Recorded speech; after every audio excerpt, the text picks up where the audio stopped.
John സീനയുടെ അവസാനത്തെ raw എപ്പിസോഡും അവസാനിച്ചിരിക്കുകയാണ്. അതെ guys, ഇനി മുതൽ ജോൺ സീന റോ എപ്പിസോഡിൽ മത്സരിക്കാൻ വേണ്ടി വരില്ല. ഇനി ആകെ 2 അപ്പിയറൻസുകൾ മാത്രമേ ബാക്കിയുള്ളൂ. ഒന്ന് സർവൈവർ സീരീസ് 2025 മറ്റൊന്ന് അദ്ദേഹത്തിൻ്റെ ഏറ്റവും അവസാനത്തെ സാറ്റർഡേ നൈറ്റ് മെയിൻ ഇവൻറ്റും ഡിസംബർ 13-ാം തീയതി നടക്കാൻ വേണ്ടി പോകുന്ന ആ ഒരു ഷോയും മാത്രമേ ഉള്ളൂ. ഏറ്റവും അവസാനത്തെ റോ എപ്പിസോഡ് ആയതുകൊണ്ട് തന്നെ അദ്ദേഹത്തിൻ്റെ ഏറ്റവും അവസാനത്തെ എതിരാളി ആരായിരിക്കും എന്നുള്ളത് കാണാൻ വേണ്ടിയിട്ട് എല്ലാവരും എക്സൈറ്റഡ് ആയിട്ട് കാത്തിരിക്കുകയായിരുന്നു. അങ്ങനെ ജോൺ സീന തൻ്റെ ഇന്റർ കോണ്ടിനെൻ്റൽ ചാമ്പ്യൻഷിപ്പുമായിട്ട് റിംഗിലേക്ക് വന്നുകൊണ്ട് ആരായിരിക്കും തൻ്റെ എതിരാളി എന്നുള്ളതിനെ കുറിച്ചെല്ലാം തന്നെ സംസാരിച്ചുകൊണ്ടിരിക്കുന്ന സമയത്ത് ഡൊമിനിക് മിസ്റ്റീരിയോ ഇന്റർഫിയർ ചെയ്യുകയുണ്ടായി.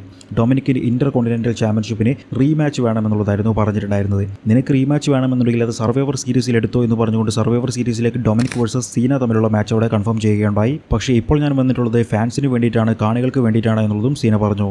അപ്പോൾ തന്നെ അവിടേക്ക് വന്നിട്ടുണ്ടായിരുന്നത് ഡൊമിനിക്കിൻ്റെ ടീംമേറ്റ്സ് ആയിട്ടുണ്ടായിരുന്ന ഫിൻ ബാലറും ജെ.ഡി. മക്ഡോണയും കൂടിയായിരുന്നു.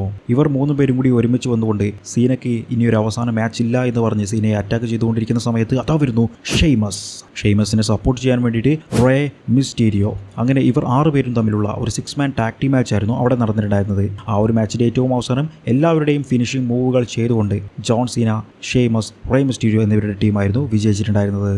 അങ്ങനെ ജോൺ സീനയുടെ അവസാന റോ എപ്പിസോഡ് കഴിഞ്ഞു. ഇനി നമുക്കൊരിക്കലും സീനയെ റോ എപ്പിസോഡിൽ മത്സരിക്കുന്നത് കാണാൻ കഴിയില്ല.